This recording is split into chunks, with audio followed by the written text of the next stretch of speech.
오늘은 문경읍에서 사과 방제 교육이 있어서 지금 가고 있습니다. 오늘 강사님은 사과연구소의 이동혁 소장님하고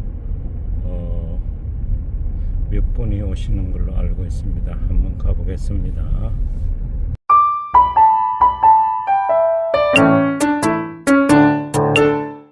소개드리겠습니다. 다시 한번 인사드리겠습니다. 이동혁입니다.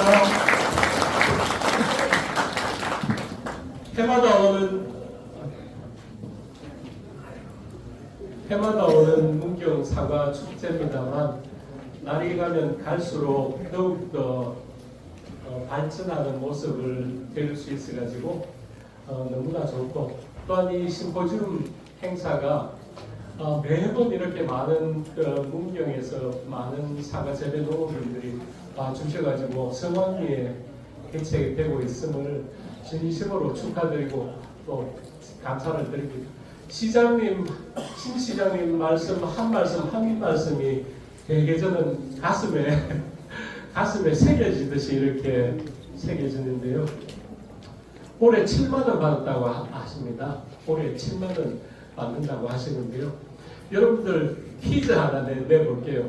이때까지 전 세계적으로 사과 하나의 가격이 가장 높은 가격은 얼마였을까요? 예? 1,000만 원요? 3만 원? 하나의 가격입니다. 10만 원요? 하이. 30만 원? 하이. 100만 원. 하나의 가격입니다. 하나의 가격. 100만 원요? 100만 원 나왔습니다. 하이입니다.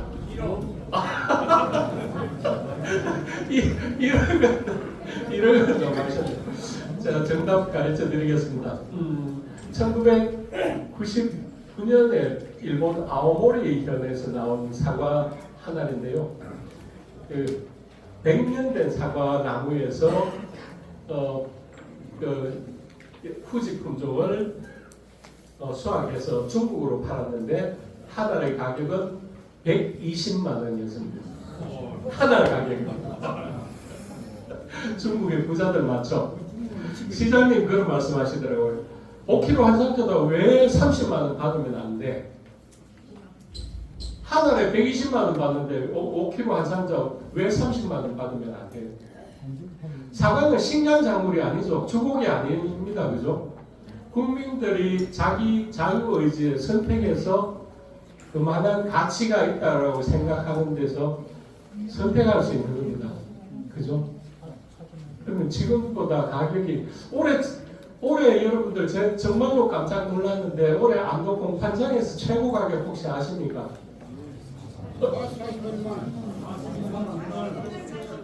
아이고 잘 알고 계시네요. 그 사과 어디 사과? 강원도 아닙니다. 정선 아닙니다. 그 창포제 홍로입니다. 네, 그 창포제 홍로입니다. 물론 그 20kg 플라스틱 한 18kg 정도밖에 안 담기죠, 그죠?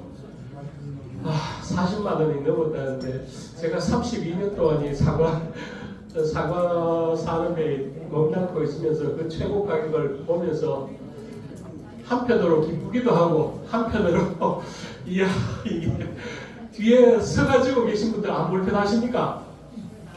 중간중간에 좀 복도에라도 앉으셔도 될 것 같은데요. 중간중간 훌륭한 지도자 한 분이 이끌어가는 산업, 사과 산업이죠. 그죠? 문경의 사과 산업의 이 바람직한 방향을 보면서 또 그 밑에서 일하고 계시는 분들은 얼마나 수고가 많으실까. 그래서 오늘 문경기술센터의 소장님하고 아침에 말씀을 드렸는데 잠깐 진흥청에서 여러분들 축제 개막식 때 시장님께 진흥청에서 공로표를 드린 거 다 알고 계실 겁니다. 그죠? 2006년도부터 감옥.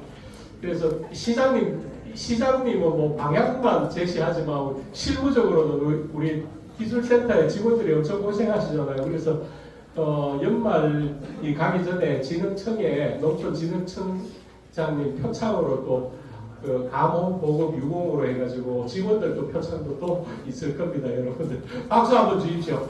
누가 되실지는 모르겠지만 아마 기술센터에서 한번 올라오면 저희들이 추천을 해가지고 받을 수 있도록 그렇게 하겠습니다.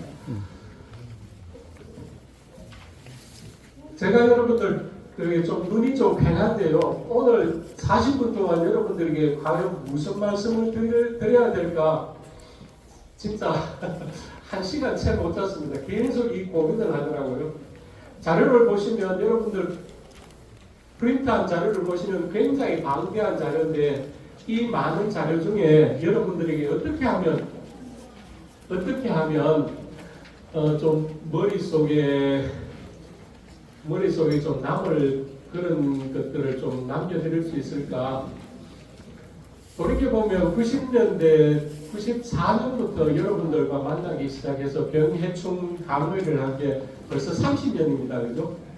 30년이 지났음에도 불구하고 아직까지 여러분들의 마음을 사지 못한 저희 물차이긴 합니다만 올해 여러분들 탄저병 때문에 고생하셨죠? 탄저병 때문에 고생하신 그 부분에 대해서는 안동대학교 전용호 교수님께서 3번째 강의 시간에 탄저병 하나만 가지고 쭉 풀어서 이 병원균에 대한 특성 그리고 방제에 대한 전략을 갖다가 충분히 이야기해 주실 거고요. 저는 원론적인 부분에 대해서 좀 말씀을 한번 드려보겠습니다. 이 많은 강의 내용을 이 많은 PPT 자료를 하나하나 여러분들에게 제목만 읽어도 시간이 없을 것 같고 여러분들 병해충을 방제함에 있어서 방제 전략이라고 해서 요거 하나는 꼭 기억을 해 주셨으면 좋겠다라는 것만 제가 3가지를 말씀을 드리겠습니다. 3가지. 첫 번째는요. 농약 이외의 다른 약재를 혼용하지 말라는 겁니다. 농약 이외의 다른 약재를 혼용하지 말아 주십시오. 농약 이외에 영양제라든지 뭐 착색제라든지 뭐 비대제라든지 온갖 제제들 여러분들 흔히 많이 혼용하시지 않습니까? 맞죠? 하지 마시라는 겁니다. 별 큰 차이 없던데 물론 평년 같은 작년 같은 재작년 같은 경우에는 차이가 없을 수가 있어요. 왜? 병 발생이 그렇게 많지 않은 조건이니까. 심지어는 재작년 같은 경우에는 농약을 뿌리지 않는 포장에서도 탄저병이나 견문이스루병이 발생하지 않아요. 연구소 포장이 있습니다. 연구소는 연구하는 목적이기 때문에 농약을 안 뿌리는 포장도 운영을 하고 있거든요. 그래서 그 포장에서 병 발생이 언제 발생되고 몇 %가 발생하느냐를 계속 조사하는 거죠. 후지하고 홍록품종이. 그런 해도 있단 말입니다. 농약을 뿌리지 않음에도 병이 발생하지 않는 해가 있다는 겁니다. 그러면 왜 농약을 다른 자재와 혼용을 하지 마시라고 말씀을 드리냐 하면 농약의 약효에 영향을 주기 때문입니다. 약해보다는 약효에 영향을 주기 때문입니다.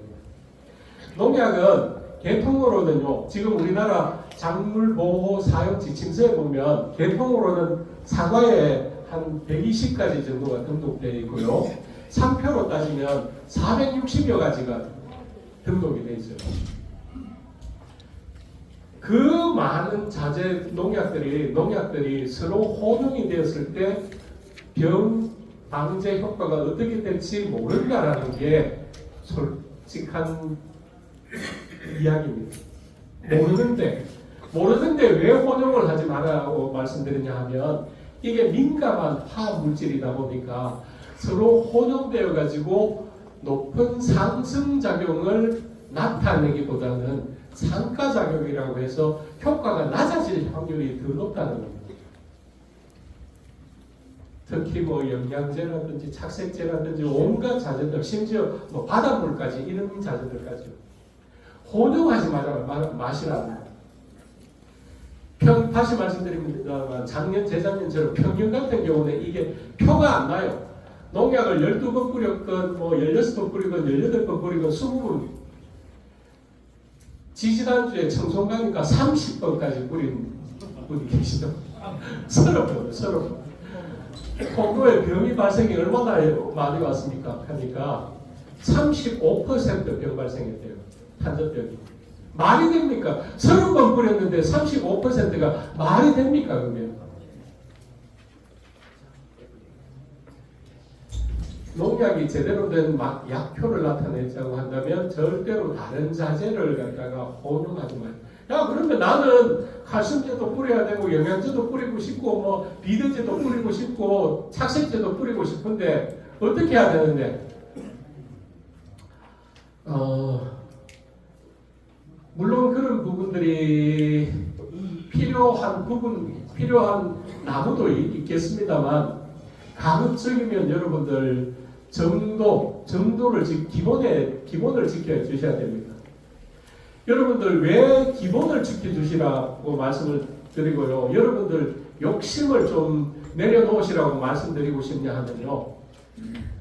사과 농사가 여러분들이 마음대로 굵게 하고 싶고 또 색깔을 잘 내고 싶다고 무슨 자재를 갖다가 마구칠 때 그 사과가 제대로 되든가라는 걸 깊이 반성해 보셔야 됩니다. 가장 가까운 예로서 2000년대부터 우리나라에서 뜨기 시작한 장수의 홍로, 장수 홍로 아시잖아요. 지금 장수 홍로가 문경만큼 이름값을 하고 있을까요? 아닙니다. 문경은요 이미 우리나라에서 사과 재배 면적은 6위입니다. 6위밖에 안 돼요. 청송이라든지 영주라든지 안동이라든지 밀립니다. 재배 면적은. 그런데 전국에서 지금 사과가 제일 좋게 나오는 지역은 하면 탑 1티어라고 한다면 사람들은 청송보다는 문경을 꼽거든요. 문경을 실제로 꼽습니다. 생산 재배 면적은 6위밖에 안 되는데 최고의 사과 생산 지역은 문경을 꼽고 있거든요. 누가 이렇게 만든 겁니까? 여러분들 기술센터에 그리고 미래를 보는 지도자 이 삼위일체가 되어가지고 이때까지 이끌어온 거 아닙니까? 장수도 처음에는 그랬어요. 예산 당진이 옛날에 90년대 그랬습니다. 90년대 밀양 얼음골 그랬습니다. 그런데 왜 지금은 이 명성이 흐트러져가지고 예전만 못하겠습니까? 여러분들 욕심이거든요. 여러분들 품질 관리에 그렇게 노력을 많이 했음에도 불구하고 여러분들은 내 사과는 좀 더 굵어졌으면 좀 더 색이 나아졌으면 착색제, 영양제 들이붓습니다. 비대제 들이붓습니다. 그러니까 어떤 사태가 2018년에 서울의 가락시장에서 장수사과 안 받는다 이런 이야기가 나와버리잖아요. 생장 조정대. 이제 정말로 말이 달리기 시작했습니다. 문경 사과는 저희들이 사과연구소에서 보는 입장에서는 한 상자 7만 원이 아니라 30만 원, 44만 원, 50만 원 받아보자는 거죠.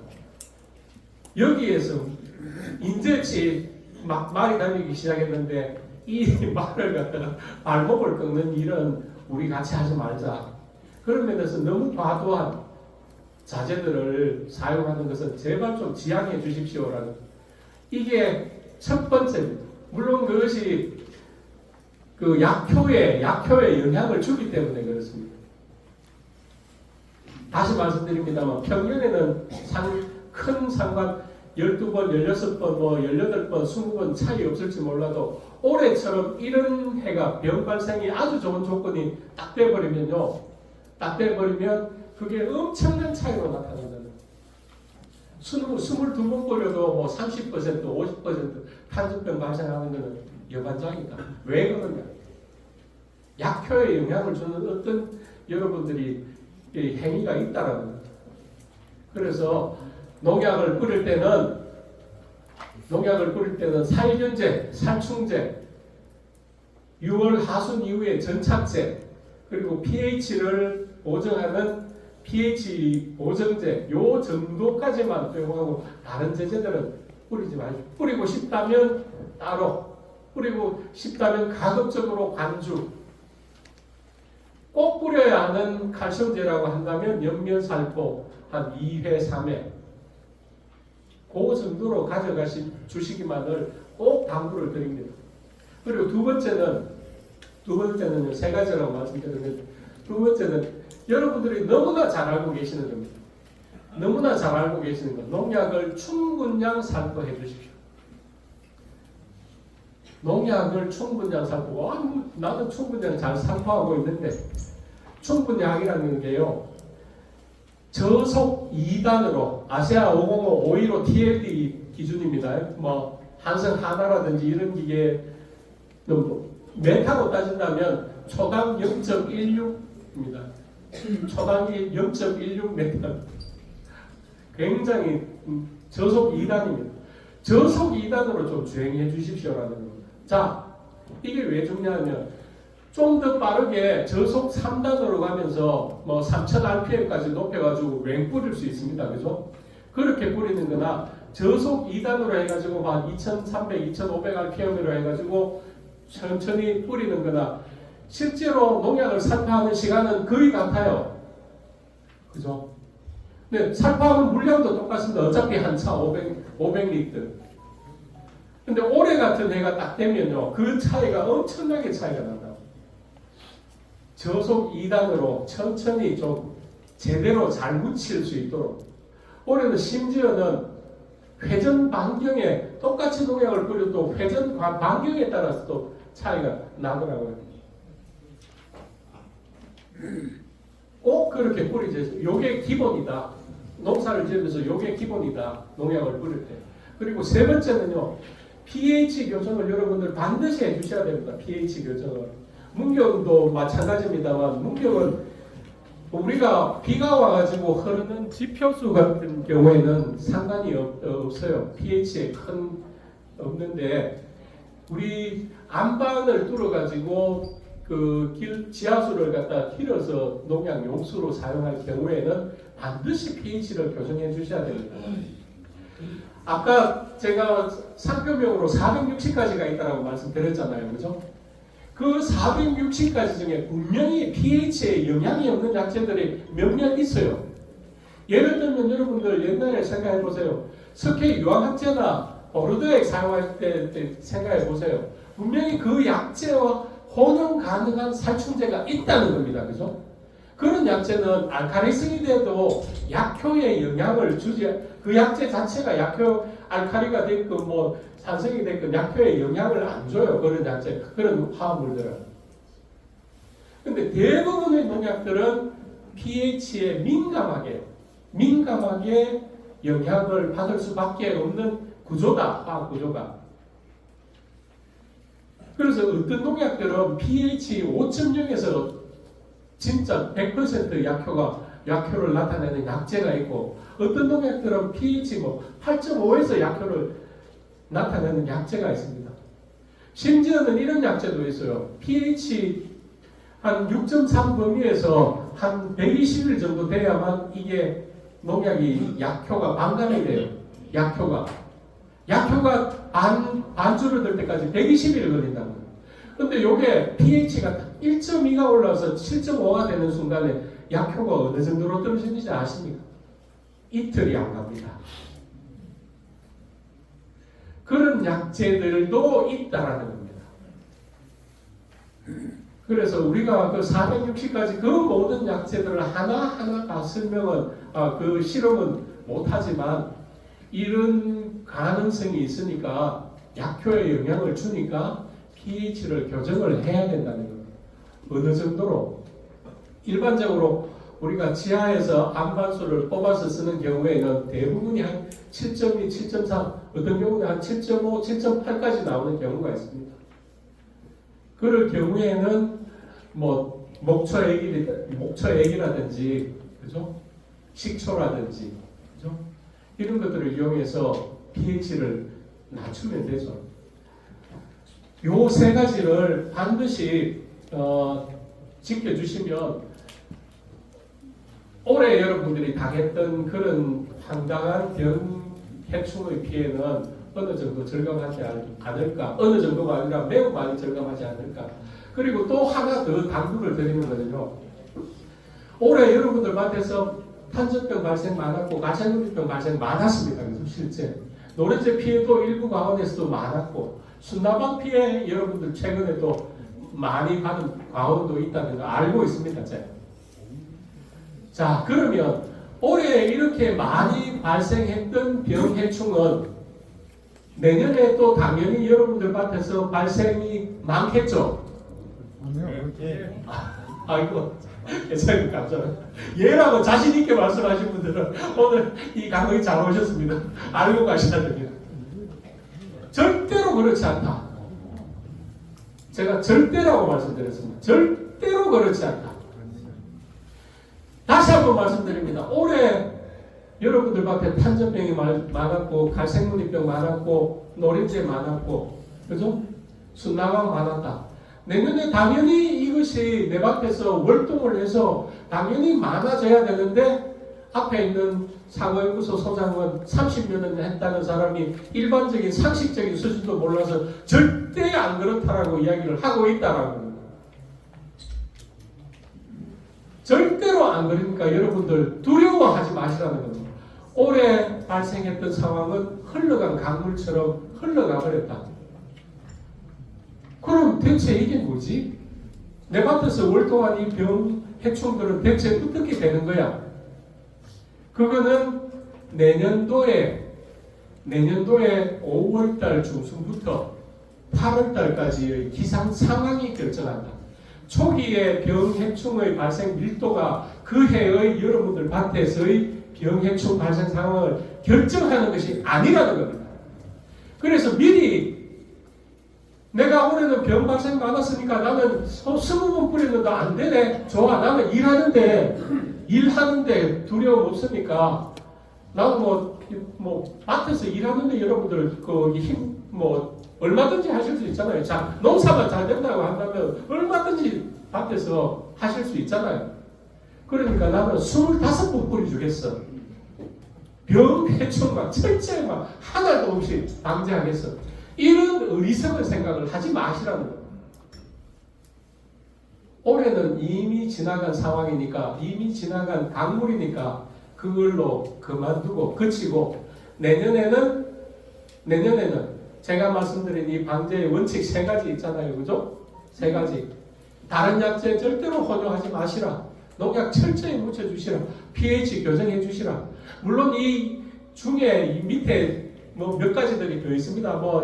혼용 살포 하지 말고 겨우 살포를 하는 방제 체계를 준수하는 거 등등 여러 가지들이 있습니다. 요 3가지만 해가지고 내년에 뿌리시라는 아시겠죠?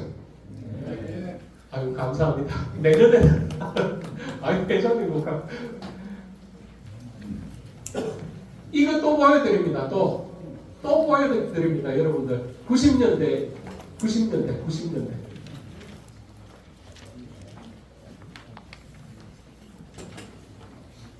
이제는 대구 사과연구소가 되어버렸는데 연구소의 직선거리로 1.5km에서 지금 공항 생기게 되어 있습니다. 그래서 군이 이제 대구로 편입됐죠, 그죠? 그래서 실제로 대구 사과연구소가 되어버렸는데 이름은 사과연구소 18번 뿌렸습니다. 18번 10월 20일까지 10월 4일까지 농암에 계신 분입니다. 이거 써주신 분 제가 알고 있습니다. 농암에 계신 분이 문경분이십니다. 여기에 92년대 여기 몇 번 더 있습니다만 안 채우신 것 같아요. 보통 이렇게 뿌리시는데 17번씩 뿌리시고요. 이거 보세요. 왜 자전거를 이렇게 많이 살포하시는지 모르겠는데 해초부터 아미노산, 인산가리, 비타민, 동자의 아미아, 놀자, 동자의 칼황 요거는 적화점입니다. 인산칼슘, 염화칼슘, 마그네슘, 염화칼슘, 인산가리, 아카시아 꽃, 아카시 발효액, 염화가리, 인산가리, 보착제. 자, 이분이 여러분들 농사 잘 되었으면 제가 이거 앞에 이렇게 제 화면에 띄워 놓았겠습니까? 아닙니다. 농사 망하셨습니다, 이거. 진짜라고요. 제발 이렇게 막 하시면서 혼용해가지고 하지 마시라는 겁니다, 제발. 농약에 약효에 영향을 줍니다.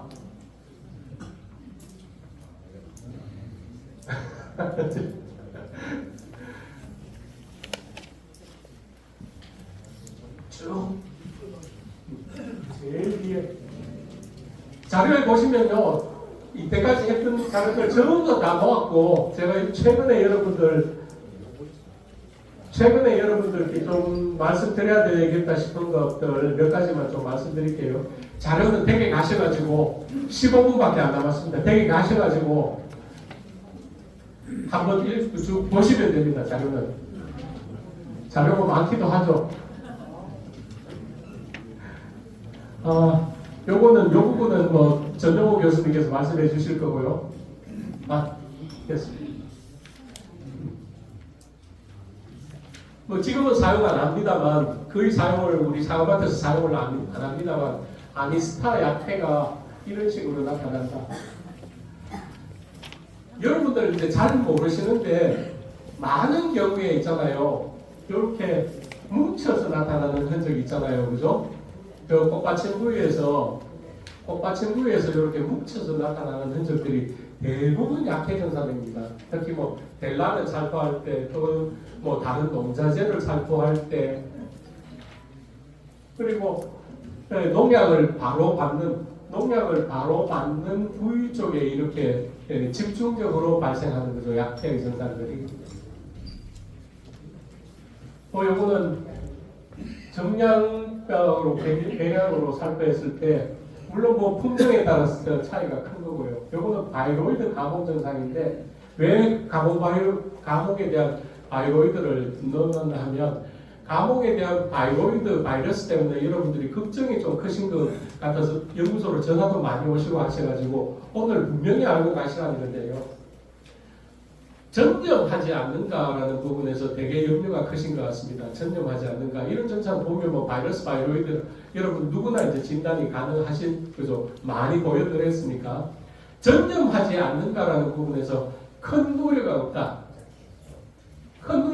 우선은 결론부터 말씀드립니다. 큰 우려가 없다. 그러나 실험적으로 해보면 이 전정한 가위 있잖아요. 전정한 가위를 병든 나무를 잘랐어요. 그러면 저백이 묻어 있겠죠. 저백이 묻어 있는 상태에서는 이 저백 속에 바이로이드 입자들이 포함된 상태입니다. 요걸 갖다가 바로 건강한 나무에 다시 잘랐을 때, 요때 한 23% 병 걸릴 확률이 있다는 겁니다. 확률로 이야기합니다. 그러면 저백이 묻어 있는 상태에서 바로 자르는 경우에는 그렇습니다만, 저백이 공기 중에서 금방 마르잖아요. 그죠? 또 여러분들 소독한다고 이렇게 뭐 알코올이라든지 이렇게 담가가지고 찝을 때는 그저 전염 안 됩니다.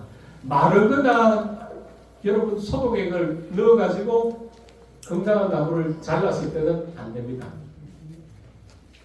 그래서 그것만 주의해 주시면 됩니다. 그래서 여러분들 밭에서 혹시나 이런 것들이 있으면 대부분이 바로바로 캐내시는데, 큰 나무에 내가 큰 바이로이드 걸렸는데 과일이 약간 작아질 뿐 큰 생산에는 문제 없다. 이럴 경우에는 그 나무에만 페인트로 표시를 해두고요. 전정할 때 그 부분만 주의하시면 됩니다. 이 나무에 바이러스가 있으니까 내가 저백이 묻어있는 상태에서 다른 나무를 전정하지 않는다. 이것만 주의해 주시면 된다는 겁니다. 그리고 두 번째는 나무를 캐내고 그 자리에 바로 다른 나무를 심을 때 병이 걸리겠습니까? 안 걸리겠습니까? 안 걸립니다. 안 걸리기 때문에 말씀드리는 겁니다. 그러니까 너무 큰 걱정을 하지 마시라는 거죠. 그것만 조심하시면 되고요. 이와 같은 감옥 증상에서 이와 같은 동록 증상도 나타나고 이런 이것도 화산병입니다. 뭐 문경에는 이런 증세가 좀 오래 안동에서 좀 많이 발생했습니다. 그죠? 안동에서 그래서 걱정이긴 합니다만 자 여기서 말씀드리는데 화산병이 발생했다고 해서 여러분들 걱정하실 게 아니라 지금은 관련 절차가 아주 투명하게 다 모든 게 매뉴얼화가 돼 있어요. 그래 기술센터의 직원들한테 더 당부를 드리는데 요즘은 뭔가를 숨기려고 해서 숨길 수 있는 상황이 절대로 아닙니다. 그죠? 우리나라에서 예전에 그랬었어요. 저 강원도에 있는 어느 군에서 화산병이 걸려가지고 이 화산병이 긴가민가 해가지고 저한테 사진이 하나 왔습니다. 이거 화산병과 비슷한 증상이니까 진흥청으로 보내봐라. 진흥청으로 보내봐라고 이야기를 하고 전화를 끊었는데 그래서 제가 그 다음 주에 돼가지고 진흥청으로 보냈냐고 하니까 뭐 과장님도 그렇고 소장님도 그렇고 저 군의 그 명성, 군 사과 전체의 명성에 누가 된다고 덮자라고 했다는 무슨 소리냐 덮을 수 있는 상황이 아닙니다. 발생했다고 해서 누가 그게 뭐 책임을 지는 사안도 아니고 발생하면 그 발생한 매뉴얼대로 지금 하면 되거든요. 매뉴얼대로 신규로 발생한 밭에서는 뭐 한 주가 발생해도 없애는 겁니다만 그에 따른 보상 절차가 또 당연히 있고요. 그죠? 여러분들 감옥으로 여러분들 그 문경에 계신 분들이 돈 얼마나 벌고 계시는지 다 아십니까 여러분들? 저희가 기술센터에 자료를 받아가지고 추산을 해보니까 400헥타르라고 하셨잖아요. 문경의 사과 재배 면적이 한 2,600헥타르 정도, 유기 정도 되는데 400헥타르밖에 아직 안 돼요. 문경에서도. 근데 여러분들이 이 400헥타르에서 900명의 농업인이 버는 수준은 한 3,500만 원 정도 것이더라고요. 한 분이 한 1,000평보다 약간 더 넓은 면적에서 3,500만 원씩 감옥에서만 벌고 계시더라고요. 물론 감옥이라고 해가지고 뭐 특별하게 화산병이 걸려가지고 뭐 더욱더 높은 뭐 보상 절차는 없습니다만 진흥청에서 나무의 연생별로 나무 주수별로 그 보상 체계를 다 마련해 놨으니까 화산병이 걸렸다고 해서 숨길 일은 절대로 아니다. 화산병의 증상은 요거만 보시면 됩니다. 아주 어린 육아에서 이렇게 동그랗게 그 액이 올라와가지고 동글동글하게 형성되는 거. 그리고 잎에서는 더 뚜렷한데요. 이 연맹을 따라서 새까맣게 혹은 갈색으로 연맹을 따라서 새까맣게 갈색으로 변하는 증상. 요 두 가지만 보시면 됩니다. 봄철에 이 화산병과 유사한 증상들이